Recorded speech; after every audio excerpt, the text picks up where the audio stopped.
It took me a year and a half to be fully committed to XRP. Okay. And I owned a bunch of other assets and a bunch of other stuff and invested in other things and looked at the whole industry. And I woke up every single day for a year and a half trying to figure out how I was wrong about XRP. And I asked every question that everybody on here comes and asks, and I worked through everything, and I couldn't poke any holes in it. I did the same thing with the domino theory. Okay? Like, I sat on that for somewhere between 4 and 6 months, putting it together in my mind before I put it out in a video. And I've iterated on it since then, and it's become much more complete over the past 2 years. That is the only situation. I mean, the other thing that could happen that could drive it to a high price. I will concede that there are a few other things. One of those things would still be a liquidity crisis. It would just be in crypto.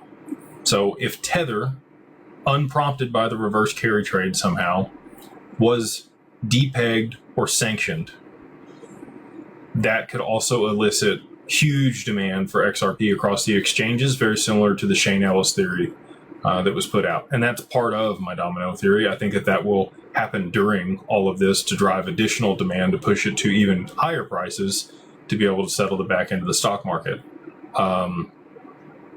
So that would be the only like outlier that isn't, it's in the domino theory, but you could pluck that piece out and move it over and use that one by itself to drive price to probably $500 or higher.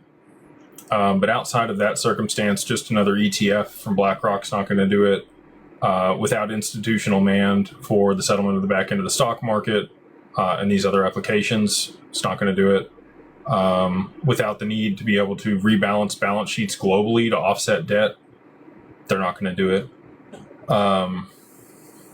Again, all of this culminates to one big thing happening all at the right time with the perfect storm to see the crazy high prices for XRP that we're all hopeful for.